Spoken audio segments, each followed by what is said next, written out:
Oldu. Başlayalım. Selamünaleyküm. Hürmet körürmen dostlar. Hemen bugünkü sohbetimize hoş geldinler. Bugün yadro oyunu ve atom bombası hakkında düşünce degan temada Abdülhamit Karahan bilen sohbet ilip almakçı. Hemmelerinin haber boğundaki Kutlusuluk İnstitutu Tabi Fen bölümündeki 50'de artık Uygur Fen Tetkiqatçı ve mütehassisler muhaciret Uygur yaşlar ve Ali mektep okuvchilarının fen texnikasiga bo'lgan qiziqishi, yuqori o'rlab o'qishi, turtki bo'lish, shundaqla ilm-fan orqali bo'lib, menimcha eng muhim qismi bu. Millatimizning qaytadan kuchlanishi, ilm-fan sohasida bu jihatlarni o'zimizning mavjudligini kuchaytirib, yo'qolib ketmasligimiz uchun bu maqsadda fan texnik va Uyg'urlarning kelgusi haqida suhbat programmalarini o'rinlashtirishni qaror qildi. Kutlusuluk İnstitutu Tabiiy Fan bölümünün bu qatimki fan texnik va Uyg'urlarning kelgusi nomli suhbat programmasiga maxsus yadro ilmi va atom bombasiga ayrilgan bo'lib, Uyg'ur Akademiyasi ijro raisi hamda shundaqla yadro energiya injeneri Abdulhamit Karahan efendi bilan suhbat ilib berildi. Oldi bilan ko'pchilikka Abdulhamit Karahanni qisqacha tanishtirib o'tay. Ko'pinchamiz tanishishimiz mumkin. Shundaqdimi qisqacha tarjimalarni men qaytadan bu yerda bir tanishtirib o'tishni xohlayman. Abdulhamit efendi 1980-yil Qashqar Maralbeshida tug'ilgan. To'liq o'tirg'ich Uyg'ur maktabida o'qigan. 98-yil a'lo maktab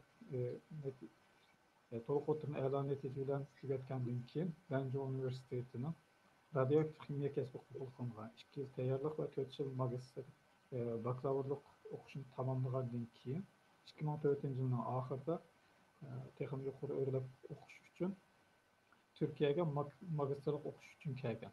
Türkçe ve İngilizce til tayyorligidan keyin 2006-yil kuzda Istanbul Texnik Universiteti yadro energiya injenerlik kasbida magistrlik o'qishga kirgan.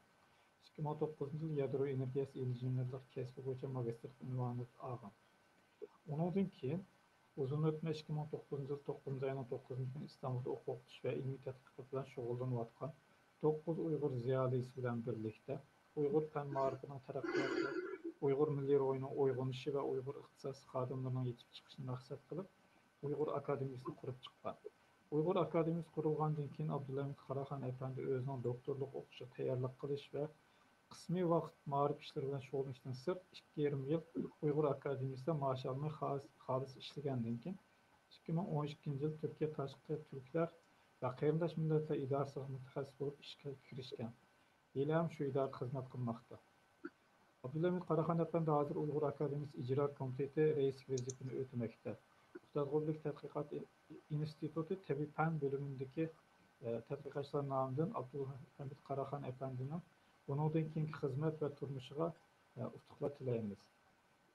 Abdulhamit efendim bugungi suhbat bo'yicha yadro va atom bombasi haqida tushuncha to'g'riliq ko'rurmanlar va bizga to'g'riliq tushuntirish berishingizni so'raymiz. Ko'p rahmat. Ko'p rahmat Mumtimin efendim. Hammamizga ayon bo'lgandagidek texnika, bularning fan texnika bir millatniki qudrat tepishida bakmi muhim. Hamda Ikkinchi dunyo urushida shu atom bombasininki yasalishi hamda Yaponiyaga etilishi Ikkinchi dunyo urushininki taqdirini tubdan o'zgartgan. Shu sabab tufaylidan hamda ham hozirgacha shu yadro qurollari shu urush qurollarining ichida eng muhim qurollarninki birisi bo'lib hisoblanadi. Buni belgilik sondagi davlatlar yasay oladi va ba'zi nurg'un davlatlar uni yasash iqtidoriga ham ega emas. Bugun shu yoshlarimizningki fan texnikaga bo'lgan qiziqishini, tushunchisini chuqurlashtirish uchun bu suhbat programmasini uyushtirgan Kutlusuluk institutiga ko'pdan ko'p rahmat aytaman.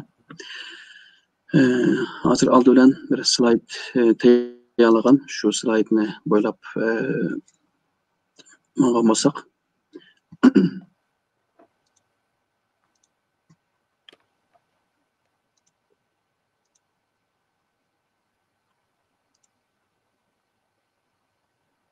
Ekran çıktı.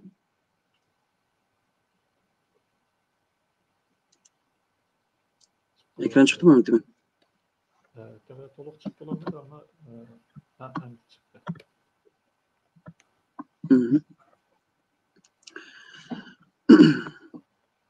Qarindoshlar, bu yadro qurollarınınki yasalish prinsipi shu Einsteinninki moddiy energiya tanlamasiga boshlandi.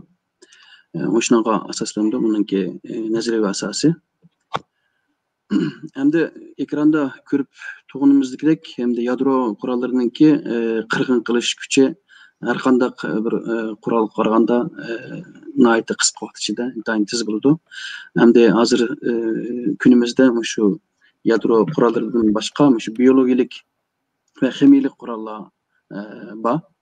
Hozir Xitoy virusiningki biologik qurol ustida virus taqib dunyo iqtisodini vayron qilayotganligini ko'pchilik ko'rib turyapmiz. Endi bu yadro qurollarini yasash uchun oldindan bir yadro ilmini bir tunib yetish kerak. Hammamizga ma'lum, ko'pinchamiz ximiya va fizika o'rgangan. Oldindan atomninki qurilmasidan boshlaymiz. Bir atomda hammamiz bilgandek neytron, proton va elektron bo'ldi. Bular shu hidrogen atomini misol qilsak, hidrogen atomininki bir protoni bor, undan boshqa 1, 2, 3 neytroni bo'lgan farklı izotoplar mevcut. Shu hidrogen atomininki izotoplari va boshqa ximiyalik moddalarning izotoplari bo'lib, uranninki izotoplari shu yadro qurollarida texnik bek muhim. Urandan boshqa plutonium yadro yiqilg'usida nihoyat muhim rol o'ynaydi.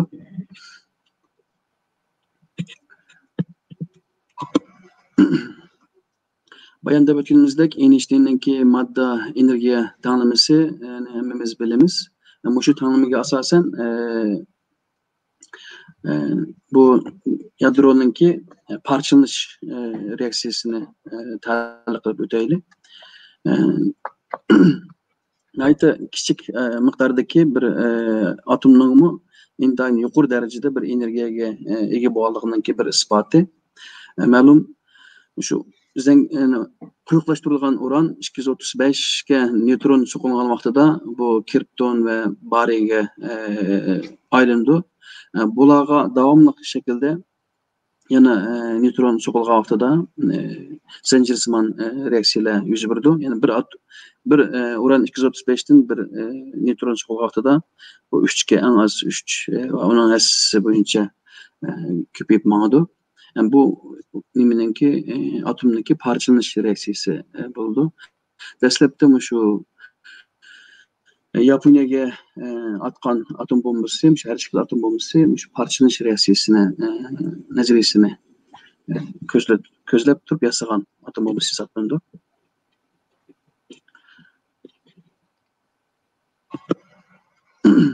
Ondan başqa yana bir yadro reaksiyasining birisi yadroninki berish reaksiyasi. Yani bu biz bilgen quyosh, başqa o'zgidan nur chiqaradigan, yenib turadigan yulduzlarninki hammasi shu berish reaksiyasiningki mahsuli. Bular hidrogen, ikki hidrogen izotopi atomlari bir-biriga birikkan vaqtida geliy bilan neytron parchalanib chiqadi. Bu chiqqan neytron yana o'xshashli bir shaklda hidrogen atomlariga so'qiladi. Bundan birikish reaksiyasidan energiya hosil bo'ldi. Yani bu quyosh biz bilgandek hidrogen gazdan tarkib topgan. Buningki davomli yenishi birikib turishi bilan geliy gaziga aylandi ve neytron özlüksüz şekilde neytron ishlab chiqarildi. Başqa biz bilgan başqa yulduzlarmi ovoz beratamdi? Sözünüzü bölüp bir sual sorgum geldi de bu yerda. Eğer Oldu. Endi bugungi chiqargan vaqtimizda dunyoda davlatlarning yoki insonlarning bir-birisi bilan bo'lgan raqobati yoki kuchlik o'rin talashishida energiyanın bek mühim bolğanlygyn körüp ýeter ekemiz. Hem menen bu ýerde körüp ýetkinim bu yadro energiýasyny tadqiqat kılıdışınki ak görünüşi de biz adette derhal göz aldığımız kildiğine bir bomba, hani atom bombası göz aldığımız kilip bomba yasap, bomba işlep çıkarış için bu nazariyana oturup çıkalıkıdak bir düşünce var. Lekin tarihi yoki u bu jihatda qaragan vaqtda o'ylab ketgan davlatlarniki o'zaro o'rtasidagi raqobat, masalan hozirning o'zida mavjud. Ko'pinchisi energiya yoki energiya qaynaqlariga ega bo'lish ustidagi bir raqobat. Shu chiqqan vaqtda bunun o'ttirg'i chiqishini bu sababdan diyelemdik. Yoki amaliyotda Ikkinchi Dünya Urushining oldidagi natsist davlatlarniki yoki Germaniyaning hani urushni yengish uchun o'ttirg'i chiqargan yoki tadqiqot ilib borgan balki undan burun belki uzun mezgil bir tarixiy arx görüşünü boshqa şekilde deb aytalamdik. Siz degandek ahvol qisman mavjud, chunki bu yadro tadqiqotininki chiqishi shu Einsteinninki moddiy energiya tanlanmasidan ilhomlanib turib, shu nurg'unlagan moddalarni yuksak darajada bir energiyaga aylantirib bo'ldi ekan degan qarash kelgan fizik olimlari. Buni isbotlash uchun tirishgan, ammo shu jarayonda Ikkinchi Dünya urushi boshlanib ketgan bo'lg'achqa buningdan shu vaqtda ham emniyatda bir nimaga bomba yasagan bo'lganligini va boshqa shaklda foydalanishga bo'lish mumkinligini tadqiqotchilar izlangan. Shu vaqtda ham Manhattan projekti deb Amerika, Angliya va Kanada 3 taraf Manhattan projektini tuzib Einstein qatorliq fizik olimlarini aşağıda tadqiqot projektiga qaytib tunji atom bombasini yasab chiqqan va Meksika shtatida portlatib g'alaba qozongan. Dastlabki maqsad shu urushni to'xtatish. Shu hal qilg'uch, qirg'uch bir qurol bo'lib, Germaniya, Yaponiya, Italiya qatorliq davlatlarningki bosh davlatlarga qo'ygan urushni to'xtatishni maqsad qilgan. Eng dastlabki maqsad shu bo'lgan. Undan keyingi hozirgi zamonda asosli yadro energiyasidan foydalanish hamda intayin yuqori miqdorda tok ishlab chiqarib, shu dunyodagi davlatlarningki va shaharlarningki elektriklan bo'lgan sarfiyatini qamdashni maqsad qildi hozir. Nurg'un taraqqi qilgan davlatlarningki tok sarfiyatiningki belli miqdorda shu yadro elektrik stansiyadan ta'minot qilinligi mavjud. Onu birazdan keyin başlagan vaqtida tafsili to'xtalamiz. Mana dokladninki oxirgi vaqtlar kelgan vaqtida. Vaqt munosabatidan keyingi betga o'tay. Hamda yadro ilmida ochqishli modda uran va plutonium eng ko'p ishlatiladigan yadro yiqilg'isi uran. Hamda bu yadro mayli bomba bo'lsin, mayli yadro elektrik stansiyasi bo'lsin, u yiqilg'isiz mangmaydiganligi aniq. Xuddi mashinaga benzin va mazot qo'shmasa mangmagandagidek, shu yadro bombasini yasash va elektrik stansiyasida qilish uchun shu uran bombasi bo'lmaydi. Hamda uran normal tabiatda shu biz bilgan tashdek normal tash. Ama az miqdordagi radioaktiv chiqadigan tash hisobda. Bu uranninki 235, 238, 236 qatorliq izotoplar bor. İşte hatta 234 bor. Hamda buning ichida shu radioaktiv element 235 eng kuchli radioaktiv xususiyatga ega. Shu yadro ilmida shu 0.07%dagi uran 235 izotopi yiqilib qolib ishlatildi. Qolgan uran 234, 236 va 238 lar normal yiqilib qolib ishlatilmaydi. Hamda hozir shu 2019 yili e'tibori bilan eng ko'p uran ishlab chiqaradigan, ishlab chiqaradigan davlatlar yuqoridagidek, endi eng ko'p Qozog'istondan chiqadi ekan. Qozog'iston, Kanada, Avstraliya, Nambiya, Nigeriya, Rossiya, O'zbekiston, Xitoy, Rossiya, Ukraina, Hindiston, Janubiy Afrika ve Pakistan. Şu davlatlardan pishiqlab ishlab chiqarilgan uran ishlab chiqarildi ekan. Bu ishlab chiqarilgan uranni xuddi o'sha neftga o'xshash davlatlar ara yadro elektr stansiyasida qo'llanish sharti bilan az miqdorda quyuqlashtirilgan uran bo'lg'achqa ko'pinchisi 5%dan tuvan quyuqlashtirilgan miqdori shuni bir-biriga sotadi. Endi uranni quyuqlashtirish qandoq bo'ldi desanglar, biz bayam ko'rib o'tgandek tashdek uranni biz shu konlardan uran konlaridan chiqarildi. Bu dastlabda buni uran nima flor gazi bilan reaksiyalashtirib uran heksafluoridga aylantirildi.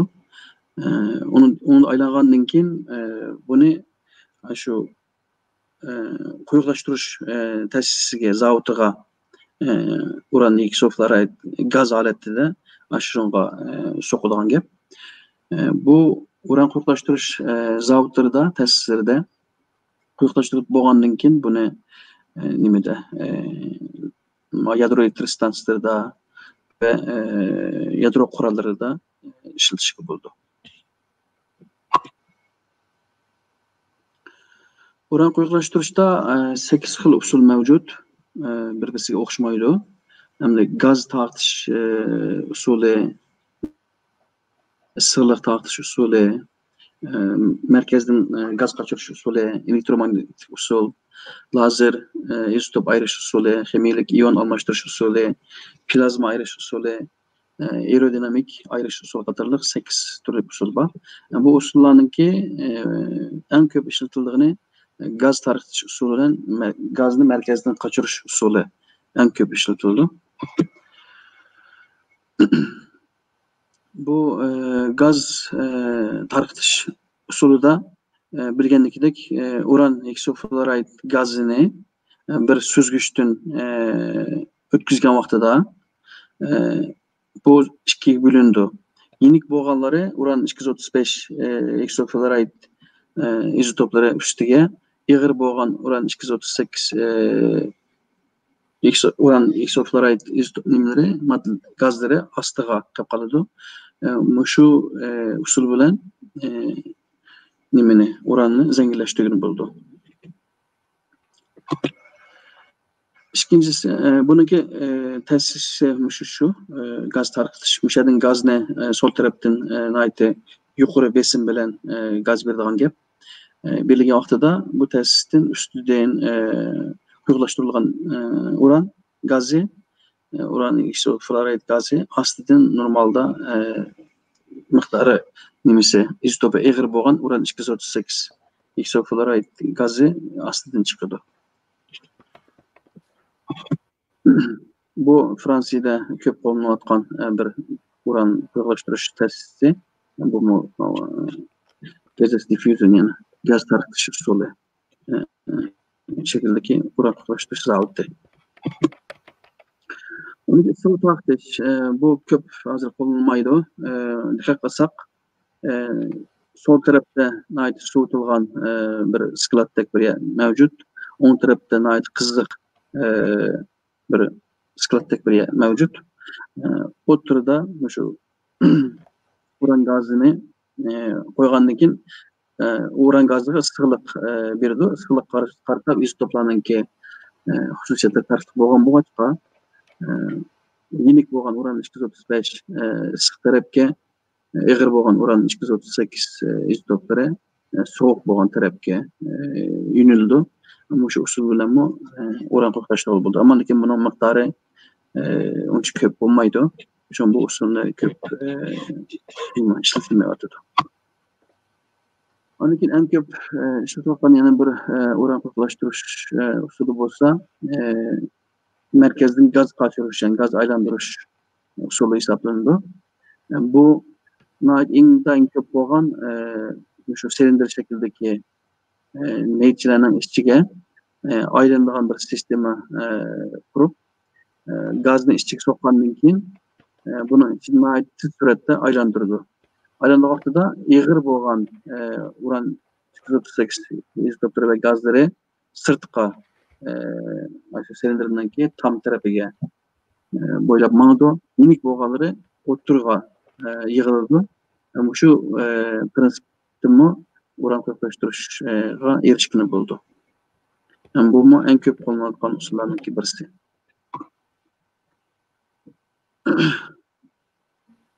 Bu ma'lum bir yadro uran ko'plashtirish merkezideki gaz merkezinin ayrılış usulda ko'plashtirgan yıkılığından ki resmi. Ama şu kökenimizdeki nurgun şuna o'xshash silindr şeklindeki tesislerine kılışqa ihtiyaç var. Yani şu küçük neyçilerin içinden şu uran iksofluorid gazları bir tarafta ko'plaştırılgan gazlar, yani bir tarafta normal uran 238 iksofluorid gazları ayrılgan buldu. Bu silindrlar ve neyçiler materyali alaydı mı ya ki biz bildiğin adet? Yo, bu şu asasen datlaşmaz polattan yasaldı. Bu başka alaydı bir nime emas, materyal emas. Şu uran iksofluoridga chitamchanlik bo'lgan bir materialdan yasash kerak. Kimiyalik reaksiya kirmaydigan bir şekilde. Bir reaktörde tahminen mesela hazır resimde nurgun silindrni ko'rdik. Bir reaktörde tahminen qanchalik bir silindr vardı?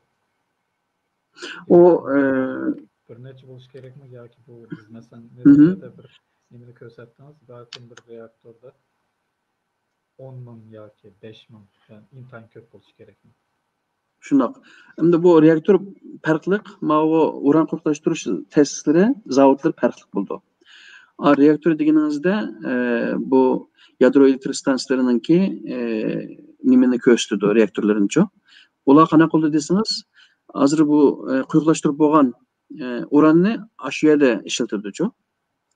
Bu vaqtida mandaq shaklda nima ishlam qilishga kerak yo'q. O dediğinizdeki o silindr şekildeki nimeler silindr emas-da. Bazı silindr bo'ldi, ko'pinchisi de bu herning kötükidek 6 bulon emas mı? 6 bulon şekilde 6 bulon şekildeki yıkılğı nimeleri buldu, grafik taşları buldu-chu. İçinde ko'rlashtirilgan uran ba. Onu mu sizlernikidek nima? Onunki cho'ng kichiklik qarab miqdori o'xshamaydi. Eng az deganda 5-600 dan ta 7-8 minggacha boradi. Ma'nida nayt ko'p, qancha ko'p qilsak, ma'lum shakldagi narsani shuncha ko'p uranni qo'rqlashtirgan bo'ldi. Bu hamda eng qiyin bo'lgan texnikalardan birisi hozir mavjud bo'lgan. Undan keyin magnit elektromagnit orqali uranni qo'rqlashtirgan yana bir usul bor. Bu usul shu nimada sinilib ekan. Saddam vaqtida Iroqda sinalgan, shu vaqtda ta'sis qilgan bir usul ekan. Ana bu izotoplarningki elektromagnetik qaraningki maydonda o'tgandan keyingi ahvoli farqli bo'ldi ekan. Bu ikkiga bo'linadi ekan izotoplar. Yenik bo'lgan izotoplar bir yonga, ig'ir bo'lgan izotoplar yana bir yonga ayrildi. Ama şu sebep tüpeyildimmi, aldıran bu gazlarni, uran iksofluorid gazını, şu iyon menbasidan ötküzüp, onundan keyin elektromagnetik meydanda ötküzgenden keyin bu uranni qo'rqlashtirgan bo'ladi. Lekin buning miqdori ko'p emas. Bayanda o'tganimizdek, şu aynı vaqtdagi Saddam mezgilda Iroqningki elektromagnetik izotop ayirish ta'sisini qurgan ekan. Ama bunu köp işletemepti. Onun için lazım nur arkalık mı uran izotoplarını ayırış imkanı var. Lazım nur belki da bu uran ki yenik boğanı 235 ustiga, ig'ir bo'lgan 238 ostiga cho'kadi ekan. Shu prinsipdan foydalanib uranni qo'g'lashtirgan bo'ldi. Bu onunki tafsiliy sxemasi. Aldılan bu uran hemmisi gaz halinde buluş gerek. Onu iyonlaştırış gerek. Ondan keyin elektromagnet meydanına sokuşumuz gerek. Yani bir xil usul ximiylik iyon almashtirish usuli. Yani uran 238'lik bo'lgan gazdan uran 235'lik bo'lgan gazni o'xshamagan modda metallarda gazlar bilan reaksiya qilgandan keyin uran 235 ni ayirib chiqargan bo'ldi. Bu buniki bir hisoblash usuli.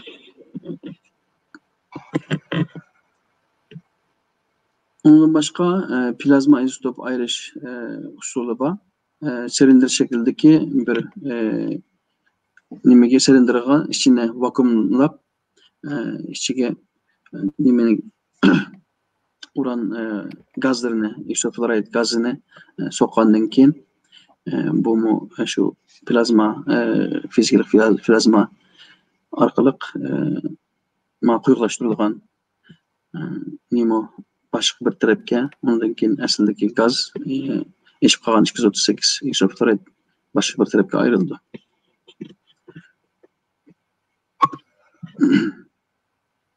Onun yana bir usul aerodinamik izotop ayirish usuli. Nihoyatda inchka bo'shliqqa shu intayin yuqori besimda 96% safliqdagi uran isofluoridni 96% hidrogen 4% isofluorid gazini soqqandan keyin bu shu nima inik bo'lgani ustiga chiqdi ekan. Ig'ir bo'lgan uran 238 izotoplari reaksiyalashgan nima uran isofluorid gazi ostidan chiqdi ekan. Nihoyat yuqori besimda nihoyat inchka bo'lgan bo'shliqqa shuni gazni berdi ekan, purkaydi ekan. Endi mushu prinsiplarga asosan oldidan mushu uranni quyuqlashtirish kerak. Uranni quyuqlashtirib bo'lgandan keyin undan keyin qolgan meyli bomba yasash bo'lsin, meyli yadro stansiya bo'lsin, buni ishlatilgan bo'ladi. Bayan deb o'tganimdek 1942-yil bo'lishi kerak. Xatolashmasam. Şu Manhattan Project'te 1939 yıl ekan. Şu Roosevelt vaqtida şu Manhattan projesi o'tirib chiqadi ekan. Va 42-yili rasmiy tasdiqlanib, şu Angliya, Amerika, Kanada qatorliq 3 davlat boshlig'ida bu proje rasmiy boshlandi ekan. Bu projektga Robert Oppenheimer ismli bir tadqiqotchi bosh bo'ldi ekan. Buningga Einstein qatnashdi ekan. Buningki projektning asosiy maqsadi shu urushni to'xtatish. Germaniya, Yaponiya va Italiya qatorliq davlatlarga qarshi urushda g'alaba qilishni maqsad qilgan ekan.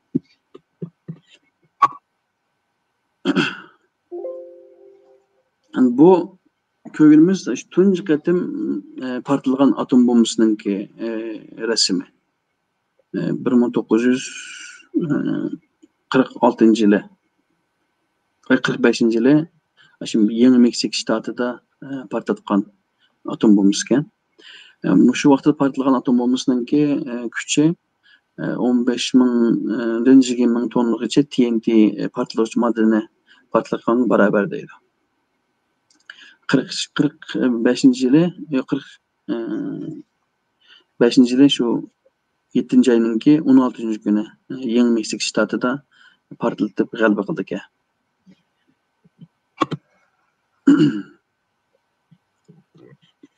Endi atom bombasiniki ikki tur bomba var. Birisi atom bombası, yani birisi hidrogen bombası.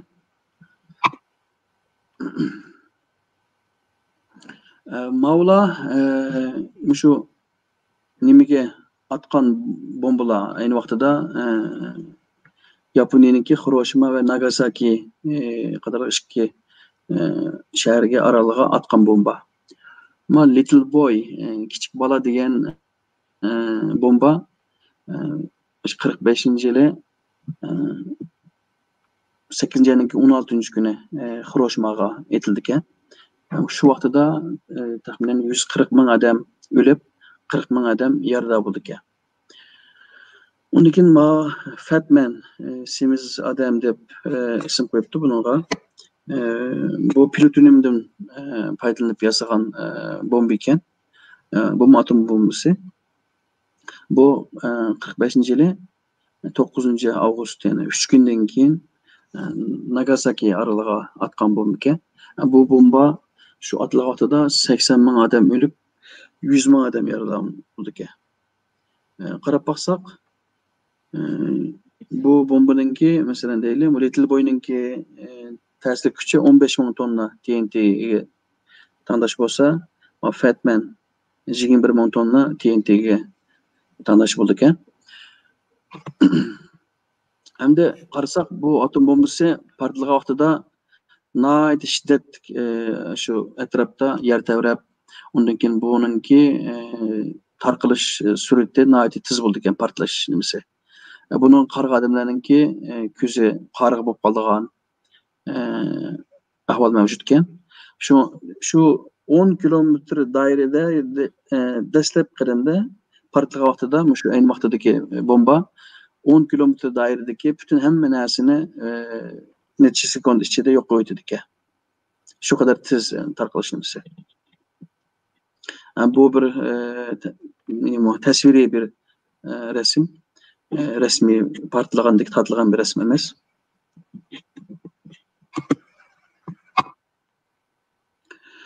Şu vaqtida 45-yili bu atom bombasini atgandan keyin Germaniya, Italiya qatorli davlatlar buning ta'siriga uchraydi ekan. Şu vaqtida bu Churchill şu deyilganki, şu bomba Tangrining yardım bilan şu İngiliz va Amerika pentexnikasi Germanlarniki bütün tirishchilikni besib tushdi. Germanlarniki atom bombasiga ega bo'lishi urushning g'alabasini o'zgartirish mumkin edi. Bu raqobat bizni yangi to'limi beram qildi deb deydi ekan. Undan keyin Harry Truman degan kishi bu tarixda ko'rilgan eng yaxshi tashkillangan pentexnik mahsuli, bu g'alabaga nihoyatda cho'ng besim ostida erishdik, ham xatolik yo'l qo'yilmadi. Bu eng cho'ng pentexnik raqobat uchun 2 milliard dollar sarf qilindi va g'alaba qildik deb bildirdi ekan. Yani hozirgi davlatlarninki orasidagi raqobatmi hammasi bilib o'tgandek pentexnika raqobatlari bo'tadi kunimizda. Hamda bombalarninki yasalish nimasi qarasak, amaliyot u qadar bak murakkab emas. Normal bombadami bir yiqilg'i bo'ldi, TNT portlash moddasi bo'ldi. Shunga o'xshashla shu atom bombasidami yiqilg'i qo'yuqlashtirilgan uran 235 bo'ladi. Hamda qarasak, shu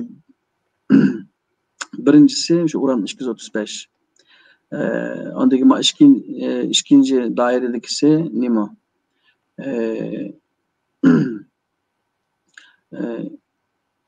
Portlash nimalar? Elektronlik intayinligi sajir bo'lgan moddalar 3, TNT 3 nima yaqinlashtirgandan keyin bir 2 yil o'tgandan keyin portlaydi. 4 hamda sirtqa qaplangan metal. Ama on tarafdagi atom bombasiga qarasaqmi, bilalaymiz-ki, shu nima portlatqich TNT moddasi ostiga tushgandan keyin shu nimaga uran 235 ga so'qilgandan keyin buning uchun neytronlar nimasi bor, izotoplar bor. Bu undaki portlaydi uran 235. Bu hamda bir ma'lum bir atom bombasininki yasalish loyihasi va ketadigan bütün asosli ketadigan materiallar.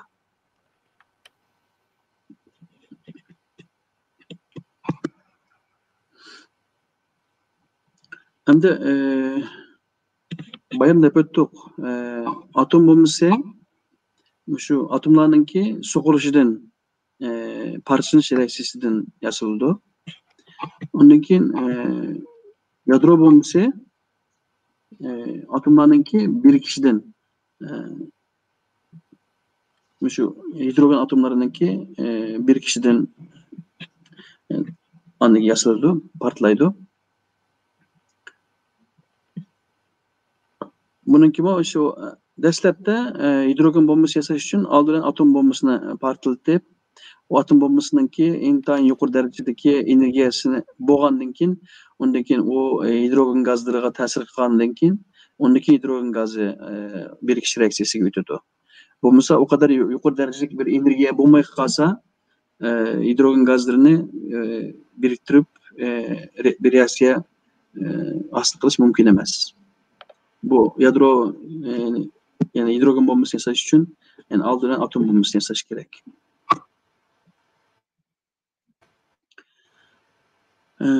Biraz burun dep öttüm. Yadro bombalarının türleri birincisi atom bombası. Bunun prensibini bayan dep ötkendikidek parçalanish reaksiyasi orqali yasaladi. İkincisi hidrogen bombası. Hidrogen atomlarınınki birikish reaksiyasi orqali yasaladi. Bayan dep ötkendikidek en oldin bir atom bombası yasaladi.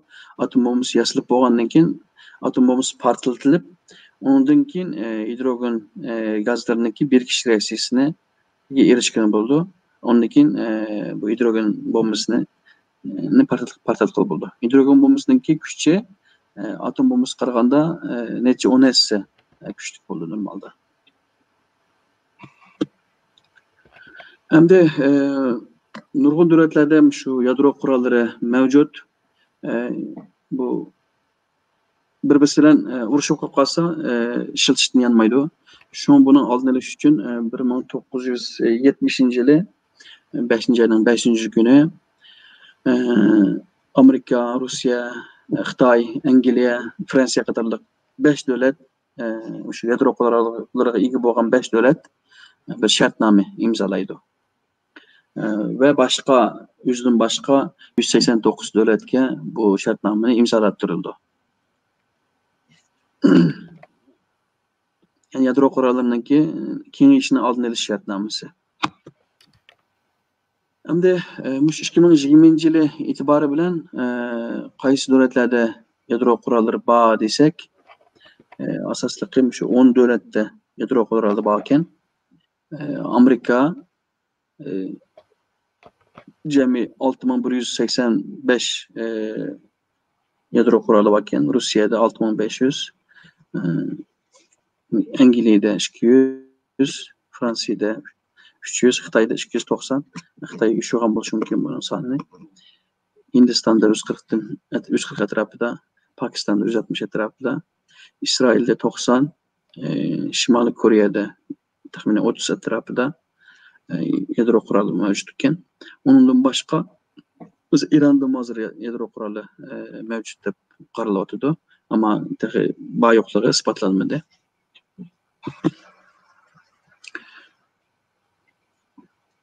Ondan keyin Xitoy 1964-yili yadro qurolini Sovet ittifoqining yordam bilan yasagandan keyin asosligi bizning vatanimizningki Lopnur qatorliq rayonlarda sinab qildi. 64, 67 ve 73-yili AQQ'dan 3 qatim cho'ng zo'r ko'lamda bir yadro sinoqi qilgan. Bu sinoqda shu 3 qatim qilgan sinoqda zaharlangan odamning soni 190 ming. Endi o'lganlarning sonini aniqlamabdi. Bo'lganligini ama 1996gacha Xitoy bizning vatanda jami 46 qatim atom sinoq qilib bo'lgan. Bu vaqtda Yaponlar izlanib maxsus shu Xitoyningki bizim vatandagi yadro sinoqlariga oid bir kitob yozib chiqibdi ekan. O kitob menda bor yaponcha, uyg'urchami tarjima qilindi yaqinda. Bizga bo'lgan baloyati nihoyat kam zo'r bo'ldi. 90-yillari kasallar tarqaldi, nurg'un meyib bu vaqtda tug'ildi. Ikkinchi numaralı kasal deb kasalning ismini demay, Arxoving deb ikkinchi numaralı kasal deb ashkablarni tarqatdi. Shularning hammasi amniyatda shu yadro sinaqidan keyin ta'siridan bo'lgan. Evet, meniki doklatim mushagicha bo'ldi. Boshqa savollar bo'lsa, olsak. Birisi vatanimizdagi ilib borgan sınavlar to'g'riliq unday hozir aniq ma'lumot esimda yo'q. 46 emas, balki texmi jiq deb bir yer ko'rgandek esimda bor. U necha ming atrofida deb ko'rgandim. Bu necha ming bo'lishi mumkin emas. Chunki hamda hozirgacha biz bilgan e'lon qilingan g'arb tadqiqotchilarininki, chunki uni Sunniy Emiratdan masalanchu nimalardan ko'p bilgani bo'ldi. Bir yerda atom bombasini portlatsa, chunki kichik bir ish emasmi? Uni bilib olaydi boshqa davlatlar. Ham g'arb davlatlarininki bizga debbagan soni shu 46 qatim. Balkim yer ostida masalanchu boshqa nimalarga portlatgan bo'lsa, ular berilgan bo'lishi mumkin. Yana birisi o uran to'g'riliq uran zapasiga ega davlatlarniki statistikasida degan Xitoyninki uran zapasi to'g'riliq masalan demoqchi bo'lgan bu yerda to'g'ri gapni topolmay ketdim. Bizning asosiy bizning vatandan chiqqanmi yoki Xitoyning boshqa o'lkalardan ko'proq chiqqanmi? Men asosiy bizning vatandan chiqqan deb bilaman. Uran shu bizniki G'o'lji tarafdan chiqadi ekan, bir qismi. Lekin Xitoyninki ichki o'lkalardan chiqadi u. Chiqar ekan uranchi. Bular nima tarafdan janubdagi ba'zi yerlardan chiqadi ekan. Hamda bayon deb o'tgan 2020-yildagi qo'riqlashtirilgan uranni setish nimasi degan vaqtida Xitoy u sirtqi boshqa davlatlarga uni jiq sotmaydi ekan. Xitoyninki hozir 5% butun shu energiyaniki 5% yadro elektrik stansiyadan ta'minlanadi ekan. Qolgan 80% ko'mirdan ta'minlanadi ekan. Boshqa nimalar neft, gaz, tabiiy gaz ashuldan ta'minlanadi ekan. Ham ko'mirninki bayon deganda ko'mirninki taxminan 70% atrofida ko'mir bizning vatandan chiqadi ekan. Xitoyning shu ko'mir manbasiniki. Yadro elektrik stansiya to'g'riliq sizning ko'z qarashingiz qanday? Masalan, bu shu yaqinda bir necha yil oldin Yaponiyadagi Fukushimada yadro elektrik stansiya portlab, uning keyindan boshqa voqealar chiqqandan keyin bu jiq talash tortish qilindi. Germaniya butun yadro elektrik stansiya bayon qilib, Fransiyaning to'qnashuvlarining bo'lmadi. Ba'zi nurg'un davlatlar talash tortish qilyapti. Turkiyada masalan bunga qarshi chiqadigan bir guruh odamlar bor, qo'llaydiganlar bor. Sizning ko'z qarashingiz bu qanday qaraysiz bu to'g'risida? Bu yadro elektrik stansiya amniyatda bexatar bir energiya. Bütün energiya manbalarining ko'pinchisi, yig'ilganning ko'pinchisi ya kuydi ya portlaydi-ku. Mesela en adli neftden başlap tabiiy gazgacha masalan deydi, ayil ishlatayotgan. Agar uni vaqtida texniklik xatolik yuz bergan vaqtida portlaydi yoki bo'lmasa o't ketadi masalanda ko'pincha. Endi ma yadro elektrik stansiyaninki bexatarlik tadbirlari bor. Uni shu yuqori sifatlik texnik bilan ilib borsa, unda baldirab portlamaydi. Masalan deyli, agar bexatarlik qilib ba'zi materiallarni, masalan xam materiallarni saxta yoki bo'lmasa uzun mezgil chidamchanligi yuqori bo'lmagan materiallarni yasagan vaqtida bu ishlatilgandan keyin ba'zi yerlari chirib ketadi. Bu yerdan gaz qochadi yoki bo'lmasa bir narsa qochib nima qildi. Bu Chernobil 1989-yildagi Chernobil voqeasi bor. Undan keyin Yaponiyada bu yadro elektrik stansiyalarninki shu tsunamidan masalanchu, yer tevrashdan aşna tabiiy qazolar bor, ofatlar. Shu sabab tufaylidan portlab ketish va atrofga radiatsiya chechish, taqilib ketish ehtimoli yuqori bo'ldi. Ama şu tabiiy ofatlar, şu yadro stansiyasındaki birinci numaralı nimasi ecellik düşmanı hesaplandı. Onun sırtında normal hazırki zamandaki taraqqiyot fan texnikada nima deb qaraldi o'chu? O naytda bexatar bir energiya manbasi qaraldi. Onun ustiga bir qatim sağandan keyin uni normaldagi ba'zi materiallarini vaqti-vaqtida almashtirib, yangilab masalanda qilsa uzun mezgil ishlatilgan bo'ldi. Uni tan narxi uncha yuqori emas. Başka tabiiy gazdek masalancho, boshqa normal elektr stansiyadek unda maliyat yuqori bo'lmaydi. Shu hozirlikda bir qatim mablag' silib qurib olgandan keyin uzun mezgil masalan ishlatayotgan nurg'un davlatlar bor. Amerika bor masalan, Fransiya, Angliya qatorliq davlatlar, Rossiya ham shu. Ko'pincha yerlarda shu yadroviy elektr stansiyadan foydalanib tok to'xtatadi. Ammo yana bir xatiri bu haliqi yiqiluvdan qolib qolgan qoldiq modda bor emasmi?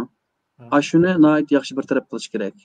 Agar bu bo'lmasa, tuproq bilan yeyilib, agar suv va boshqa havoga taqilib ketsa, insonlarning zaharlanishini keltirib chiqaradi. Bu qoldiq nimani yiqiluvlarni yaxshi bir taraf qilish kerak. Aslında bu temalar yoki bu mesela ameliyatda mutaxassislar yoki shu ishni qilayotgan kishilar tarafidan o'ttirib qo'yilib talash tortish qilinsa texnik to'g'ri natija chiqishi kerak. Lekin o'zimiz bilgandek biz masalan odatiy xalq bu to'g'risida ma'lumotga ega bo'lmag'achqa ko'pincha ahvollarda radiolardan, televizor, gazet ve hatta bu işten hiç qanday nimasi bo'lmagan bu to'g'riliq bir ma'lumoti bo'lmagan kishilar, yozuvchilar yoki muxbirlarninki jamoat fikrini yönlendirishi bilan masalan biz bu narsani talash tortishlarni ko'ramiz yoki bu to'g'riliq maqolalarni bu bunday ahvol ekanda deb asl to'g'ri bo'lmagan narsa to'g'riliq fikr yurgizib bu to'g'rimi yoki xatomi yadro elektr stansiyasi bu bexatarmi emasmi degandek narsani o'zaro o'rtagan masalan talash tortib qolamiz.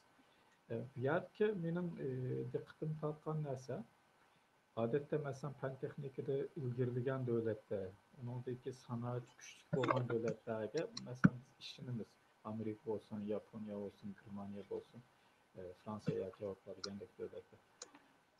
Germaniyani ilib aytsak bu davlat hem fan texnikasi hem sanoat kuchli hem o ishni tujuklab qilgan bir millat deb tanıymiz biz. Şunu bularninki bu bexatarlik meselesinde pek sezimchanligini yuqori ko'tarib mevcut bo'lgan yadro elektrik stansiyasini taqviy etishi bu yerda asosli bu talash tortishni keltirib chiqarib bir nima qilishga sababchi bo'lib qoldi. Mesela benim şahsen göz karşımda şu, acaba bu devlet eğer bunun bir büyük, bunun bir çoğun bir xatarlik meselesini körüp yetken olsa demek, hakikaten ihtiyat kılmış olmayla okşaydı. Degandek narsa kallanıp kaldı. Bunun başka devletler mesela göre bunu bir propaganda materyal kılıp işletilgan devletler var mesela İran'daki yani başka devletler. Bu üçün dünya devletlerle oluş ihtimallığı yok. Yukarı. Şu an benim şahsen hem de özellikle bu cihatte hakikaten bu teknik talep kılgan bir iş mi o? Germaniyanın bunu toq tutishi to'g'ri bir qaror mı yoki xalqninki u yerda bir noroziligini vaqtincha besib turish uchun qilgan siyosiy bir narsami degandek bir savollar kelib qoldi.